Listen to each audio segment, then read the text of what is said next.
Our first guest tonight is the winningest quarterback in BYU history, who is primed to make an incredible and improbable comeback during this month's Alumni Game, which is a week from Friday.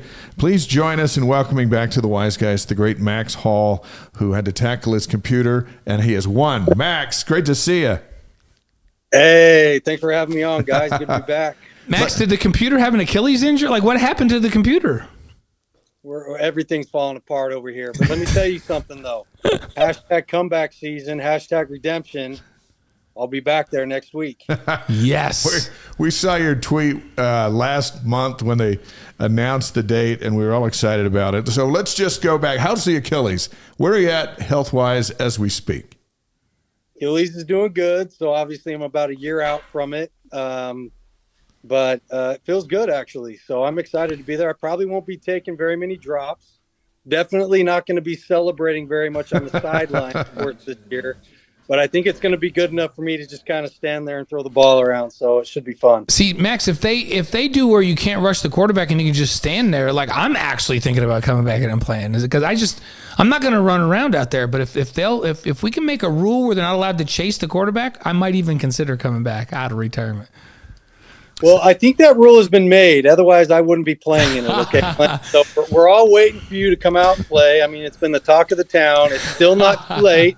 I think we can get you out there if you're ready. Somebody's got to call this thing, though. Who's going to do that? I cannot leave that up to Dave on his own, or it could be a disaster. I can't. You might have to come to the booth, Max. You and I will swap. You play the first half, and then come up to the booth, and I'll play the second half. Done. That would be a blast. So just let me know. In for that. You can take the second half, Blaine. Come on, man. I don't know. Max, I don't know. Let's update everybody with how the actual injury occurred so they have a full appreciation of your comeback here in a couple weeks. So tell us what happened. Well, yeah, I appreciate you allowing me to relive the embarrassment. So thank you for bringing that up. Appreciate it. So what happened last year is it's kind of funny, but the other team was going. I think John Beck was playing quarterback. They threw a pass. I can't remember who caught it, but he landed out of bounds, right? So It was a fourth down play, out of bounds. So I remember moving out onto the field. I don't know if I kind of jumped or skipped or whatever. Kind of started running out on the field because it was our ball. And then just like everybody says, I felt like somebody kicked me in the back of the leg, right in the Achilles, and I dropped. And I'm looking around wondering who just kicked me. And then it kind of hit me that, there's no way I just snapped my Achilles. Like, this isn't happening. So I'm sitting down on the ground and I try to get back up, fall back down. Obviously something's wrong. And me and Ty had talked about who was going to take that last series. And I'm like, Ty, this is your year, man. Like, I had my year last year, right? We threw the Hail Mary. We won it. This is all you, bro. Come on. And he goes, no, my arm, I'm done, man. Okay. So I'm like, you know what? I'm the one who's going to go down and score and win this game anyway, sure. Ty. So, yeah, step aside. Let me take this thing, okay? So he looks at me, and I'm sitting on the ground, and he's like, what are you doing? And I'm like, Ty, I'm done. I think my Achilles just went. And he thought I was joking. Yeah. He's like, whatever, man, you're faking. Get up. And I'm like, no, Ty, something was wrong. Like, I'm thinking about trying to Robbie Bosco this thing down the field, but I cannot put any pressure on my right foot. So that's kind of how it went. And it was the first time I had ever had to been carried off that. So it was a little bit weird, but they had to take me to the sideline, and I wasn't able to finish. So that's why I'm eager to get back there this year. Hopefully I can finish the game this year. See, the thing that nobody knows about the Robbie thing is that Robbie was down on the ground. They picked him up to carry off. And I'm like, are you okay? And he did one of those things like in the Sandlot where he went like the big wink thing. Winked his eyes. I'm like, wait, are you faking it? No, I'm just kidding. He did not do that. They actually had to carry him up. Can you imagine if everybody thought that was real? Like, Robbie Bosco was faking. No, he wasn't faking. Before Blaine asks you a rehab question, I do want to point out that after that injury, you still stayed the entire time signing autographs afterwards, because that's how you are. That's what you do, and fans love you. Part of it is that I love that, and I want to be there for the fans. The other part of it is I couldn't get off the field even if I tried, so I had nobody to carry me. But it was kind of funny because the trainers they did the whole test and squeezed my calf, and they squeezed my left one, and they're like, okay. And then they squeezed my right one, and it was just dead silence. Nothing. And I go, it's gone, isn't it? And they go, yeah, Max, sorry. We'll be right back. We're going to go get you a boot and some crutches. And while they were getting the boot and crutches, I'm kind of sitting on the training table. The line started forming for people taking pictures and stuff. So I was in a lot of pain, but I'm glad I stayed, and I'm glad I got to do that. So, man. And now all for Cougar Nation, man. Now you're 12 months out on this thing. What was rehab like? Because it's not like you're coaching, you're busy, you're doing a lot of things. It's not like when you get hurt when you're playing and that's your only focus to rehab. How did you manage, and what did that entail? Yeah, so I mean I have a couple good buddies down here, but I ended up hooking up with one with a good buddy of mine, Randy. He owns his own physical therapy place, and he was able to kind of be flexible with me when I could show up and do it. But yeah, so I rehabbed it as much as I could. For the first month, it was at least 3 or 4 times a week, and then I got busy. It gets into summer, you got 7-on-7s, and I'm out at these 7-on-7 tournaments, scooting around on a scooter and trying to move around that way and falling, and it was a disaster. But I was still out there. If there was a golf cart available, I would be in that. So I just kind of managed and did rehab as much as I could. But lately I've been getting a little bit more rehab on it, knowing that I'm going to play in this alumni game again. So I got a guy, his name's Jeff Roderick. He's been awesome. He's been kind of getting me ready for this thing. So not as consistent. Everybody made fun of me when Aaron Rodgers was back, like throwing like 2 months later. They're like, what's up, man? Hey, Aaron's back. And I'm like, well, I don't have quite the care he got. But yeah. It feels solid. I'm able to run on it, and I'm not thinking about it so much. And so I'm feeling confident. I'm feeling good. I'm glad. And I'm imagining that as they pulled that all back together and sutured it, then they probably put some bovine material and wrapped it all around it and sutured all of that in as a scaffold so that your Achilles would grow all into that. So it's like double protected typically when they fix those things. I've watched many of those surgeries over time in my other business. So I know you're going to be just fine with that thing, but I still don't think the guy should be able to rush you and you should be able to stand there and throw it, because that's what they should do. Good. Yeah. Should be good. It was a clean break. They didn't have to attach it down to my heel. They were able to just screw it back together. Perfect. So yeah. At the end of the day, wasn't too bad as far as I've heard of other stories with Achilles, and mine wasn't too bad. So.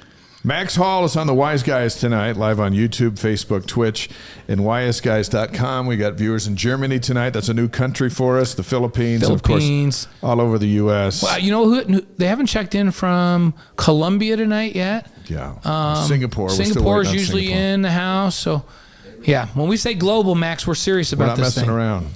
Hey, you guys are big time. Be honest, Max. What limitations has your wife set on you as far as what you can and cannot do in this game coming up March 22nd? Well, most people I talk to, when I tell them I'm going back to, they're like, bro, are you serious? You're really going back to playing that thing? And I go, I have to. I can't end it the way it ended last year. Like, I have to go back. But she's just like, babe, all right, if that's what you want to do, be careful. Just don't do anything else. Right. So she's been pretty good about it, but good. Honestly, as much fun as the actual game is, the best part for me is seeing old teammates, old coaches, being around guys like you, and just the Cougar community. Because living in Arizona, I don't get to be around as much as I'd like. So that's probably a bigger part of it for me, is seeing all my old teammates and coaches and people around the facility that I spent so much time with, and then getting to go around and throw the football a little bit. So just the whole experience is really why I want to go and be there. And the game's just kind of like the icing on top. So it'll be fun to see everybody, and hopefully we can put on a decent show for the game. Once you've come back to one of these, it's almost addicting, isn't it? Like you just want to be back. Every year I look around and I think to myself, I wish more of the guys would come back and feel this, because I feel like if you come once, then you really look forward to it in the future. Do you feel the same way about it?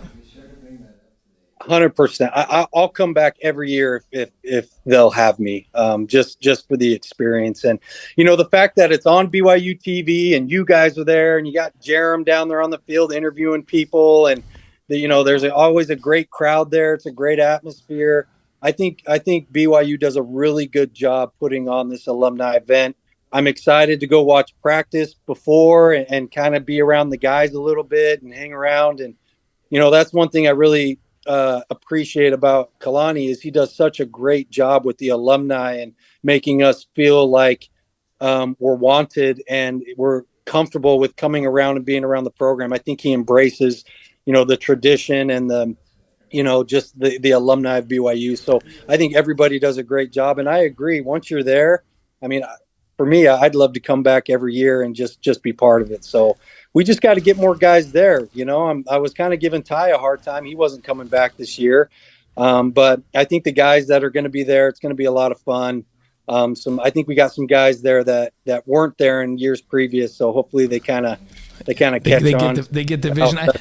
I was texting today, Max, Marv Allen, who was our starting middle backer and one of our captains on the national championship team and a phenomenal cardiologist. He and I were texting back and forth today. And I mentioned it's the alumni game and all that this week. He's like, oh, man, tell everybody I love him. Tell him I wish I could be there. He's doing great things. He's the mission president in New Zealand right now. He and Laurie are down there serving in Auckland. But he was like, hey, tell everybody we wish we could be there.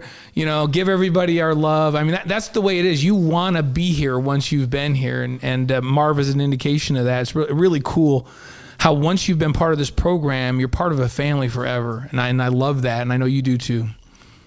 100%. And that's actually, it's great seeing my teammates, obviously, but, getting to see some of the legends that, I've watched or that I know have played and getting to meet them and be around them a little bit and get to know them. That's another cool part of it for me too, is just being able to hang out and be on the same field as some of those guys. So I agree, Blaine. It's a family feel. And once you're part of the program, you're part of it forever. And again, I think they do a great job of that.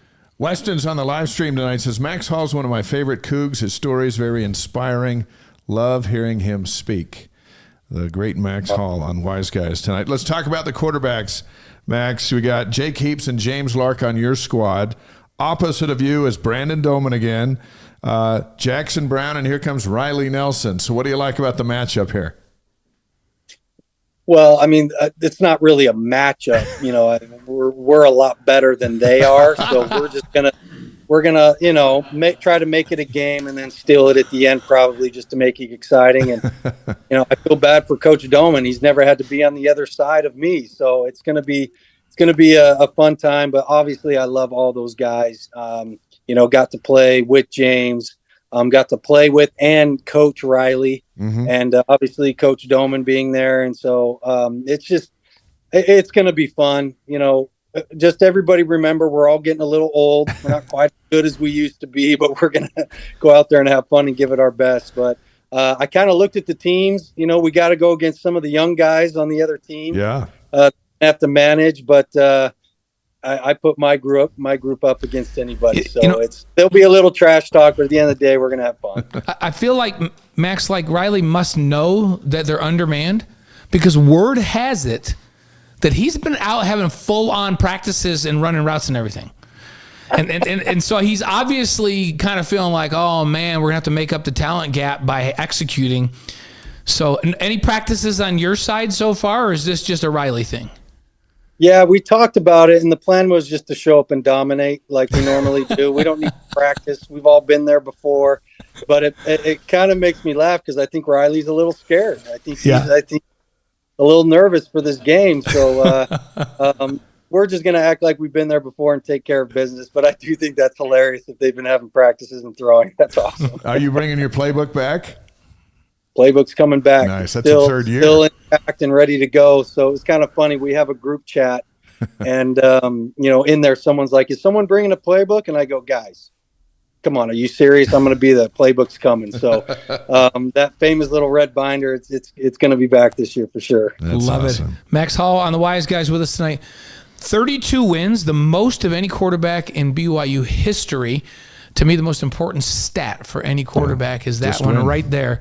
And I love that. Max, BYU's in the middle of spring practice now. What areas do you feel like they have to improve the most to compete in this second year in the Big 12? Running the football, no question. And I think the coaches and players know that as well. I don't think it's a big secret.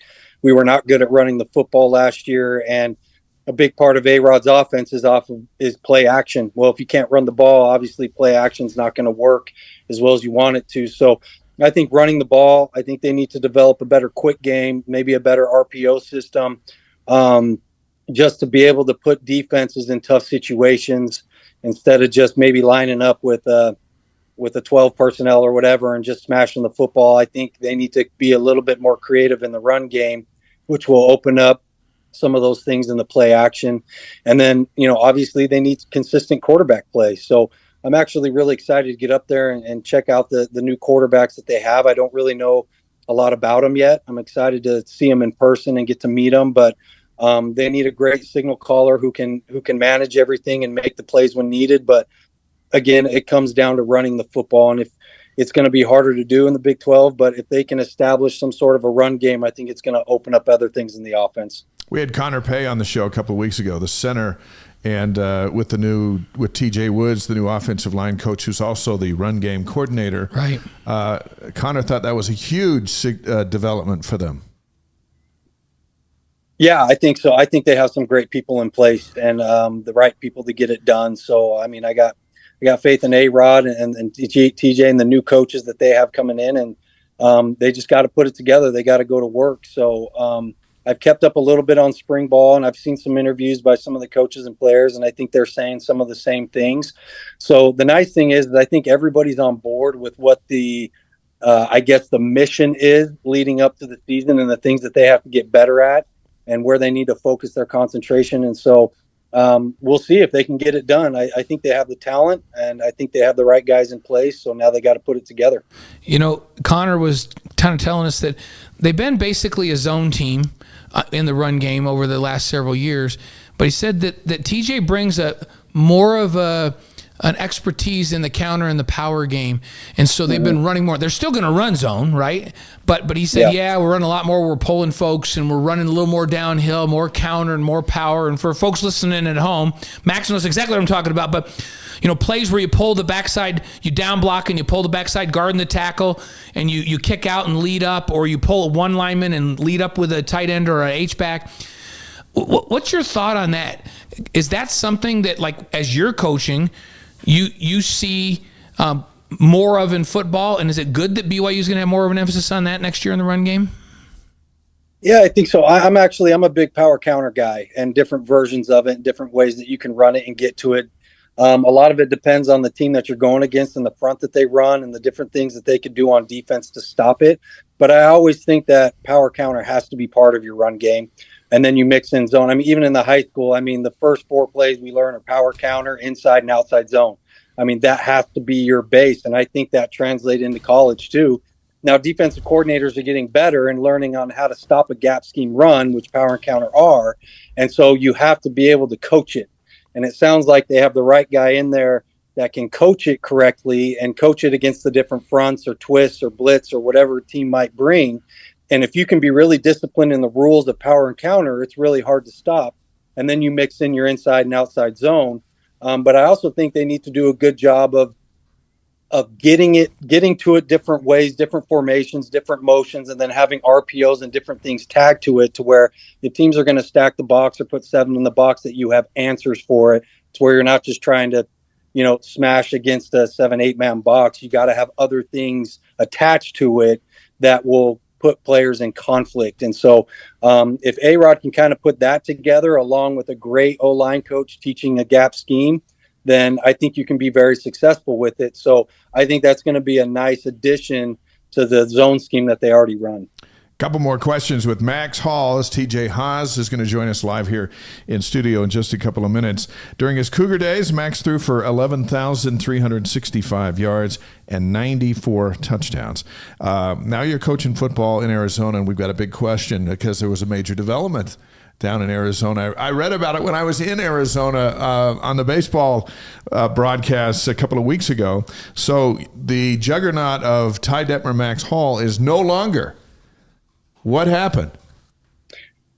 Yeah, so the school that we coach for, American Leadership Academy, it's a charter school, but American Leadership Academy actually has multiple different high schools, and the same owner owns all that, and it's run by a company called Charter One that manages all the different American Leadership Academy high schools. Well, they ended up having to let go of a coach that was at one of the other high schools under the umbrella of ALA, and they thought it would be best for ALA as a whole if Ty would go to that other high school and kind of get that one back on track. So they asked Ty to move to a different high school, which is actually kind of a rival high school of the Queen Creek campus that we're at. So it's going to be interesting going from coaching with Ty to coaching against Ty this year. Bring it on, but it's going to be hard to coach against that guy, right? And I've developed such a great relationship with Ty. It is sad that I don't get to coach with him, at ALA Queen Creek going forward. But I think it'll give me some opportunities in the future to potentially be a head coach and to take over a program. But I'm going to miss Ty and coaching with Ty. But I mean, the high schools are only maybe 10 miles apart, so we'll still see each other a lot. And still do whatever we can for the kids to get them recruited and all that. But yeah, unfortunately, they had to split us up, and they asked Ty to go over there. So he'll be at the Gilbert campus this year. Are you going to play against each other? Will you play in a regular season? So you would play each other in the regular season. Yeah, he knows all your plays. Yeah, so you're you gonna know have to come all up with new his stuff. You're gonna have to put like the colleges this year. You're gonna have the thing in the helmet, and you can't signal stuff in anymore. You know each other's stuff. Listen, man, I'll walk across the field and hand tie my script and say, good luck stopping me, man. That's just how I am. So, yeah, he knows my scheme and stuff, but he doesn't know how I'm going to game plan for him this week and vice versa. He knows our defense and what we do. So it'll be an interesting chess match, I think, when we play each other. Hey, the great Henry Marsh just chimed in, and he says on the chat, hey, fun story. When Max is making a recruiting visit, my daughter was a cheerleader, and I made her go up to him and tell him to come to BYU. So and that's why I went to BYU. when you got a world champion's daughter telling you, then you go, right? So that's awesome. That kind of confirmed all my thoughts about going to BYU for sure. But that, along with everything else that BYU brings, but that's a cool story. I appreciate him sharing that. Yeah. Hey, I wanted to mention, we talked about the fact that now you're going to be working with Joe Germaine. Before you came on, I gave people a little bit of background about Joe and playing with John Tate in high school down there in the Mesa area and going to JC and then to Ohio State. BYU missed on him for sure because he wanted to come to BYU. But another great LDS quarterback who had great career in college and played in Rose Bowls with Ohio State. What's that going to be like to be coaching now with Joe? I'm sure you know Joe and have some history with him. So I actually will not be coaching with Joe. Oh, what happened? Joe has been asked to coach one of the other high schools. No, we heard that he was going to come and take Ty's place. So now we're going to have like all three of you spread out? Yep. So you got Joe Germaine at one high school, you got Ty Detmer at another high school, and then you got me at the Queen Creek campus. So we don't play Joe. It's a brand new high school that he's going to be at. So he's going to be in a lower division to start. So we won't actually get to play him, but I gotta give credit to the ownership of ALA and the executive team. They have some really great people in place at the different high schools under the umbrella. So Joe Germaine at one, Ty Detmer, Max Hall. So it's kind of cool to see the growth of these charter schools and competing with some of the big teams in the state. Because you got to realize, ALA Queen Creek, where I'm at, we only have 1,000 kids in our school. We have a 3A enrollment. And we're going to be playing 6A teams that have 4,000 kids at their high school. So we're undermatched a little bit. And so it's important to have great coaching and great people that can come in and lead your program. So I think ALA is doing that. We have some really good people involved. Well, it's a curveball because the initial report with Ed, Joe was coming to your place. And so are you the head coach or are you the assistant? Who are you working with? Yeah, so they're just keeping me in the same role that I'm at. Offense coordinator. Rich Edwards, who was the original AD and head coach when I first got to ALA, is going to take over for a little bit, and then hopefully I have to finish my degree. Okay, it's embarrassing for me to say, but I've already signed up in my class. I talked to Hambone down there. I got 2 classes left to finish, so the plan is to finish that, and then hopefully that's in my future at the Queen Creek. Let's get that done. Let's not pull a Jim McMahon where we all had 37 years. Where we all had to convince Jim if we were going to retire his number or get him in the Hall of Fame. He had to graduate, and we had to do the same thing with Vi. Vi had to come back. Get that done because there's another Hall of Fame up here. Yeah, that's got a spot for you. We got a spot for you, but we got to get that degree, brother. So. I mean, that would be great, and hopefully that happens. But yeah, the plan is to be done by the end of summer and be able to get that degree. So I'm looking forward to getting it. And meanwhile, we'll root for Ty, we'll root for Joe, we'll root for you, all of our guys down there in the Valley. And when you're playing each other, gosh, I don't know. I guess we're gonna have to root for you because you're the best to us. That's right. So I love Ty. I appreciate that. Ty, Ty's great too, and I love Ty. But I appreciate that. And Joe's a phenomenal human being as well. So, yeah. So what though? Those 2 guys are awesome, but they don't join the show at a drop of a hat. No. We ask Max every time, and Max makes time for us. So you got us. You're my guys, man. Anytime. I love being on here with you guys. You know that. Hey, let's finish with your 5 greatest quarterbacks of all time. Are you ready? Did you prepare that list? Yes. We'll go 5 to 1. Yeah, the 5th to the 1st. Yeah. 5th to the 1st, and now you got me all backwards. So Drew Brees is number 5 for me. Okay. Oh, nice. And some of this is just quarterbacks that I really like, That's but fine. some of them are goats, right? It's your list. Drew Brees, number 5. Aaron Rodgers, number 4. Okay. Brett Favre, number 3. Peyton Manning, number 2. And Tom Brady, number 1. That's my list. Nice. How come Roger Staubach's not on your list? The greatest Dallas Cowboys. For my time, I don't know. I probably should throw my Uncle Danny up there. Yeah. He would probably be upset with me. Yeah, but, I mean, the Starbucks, the Montana, some of those old guys, I mean, were just phenomenal. The game has just changed so much since those guys played. So. Here's the interesting thing. Like, I always throw Steve Young in there, and only because Steve's skill set translates to today. Because I agree. I think Steve would be a great quarterback in today's game because of his versatility. Yeah, I agree with Glenn. I think he would do just fine. Yeah, no, it's funny because we talk about it, and it's like now you want a little bit more mobility. You want they move the guys around. You don't. It's not. Even though Peyton and Tom are I agree with the 2 greatest of all time, and they're 6'5" kind of pocket guys. It feels like the game's morphing where Steve Young kind of guys are the guys that are really having success right now. And I'm like, man, I think Steve would be even better now than he was when he played. And he is a Hall of Famer. So I always throw Steve in my top 5.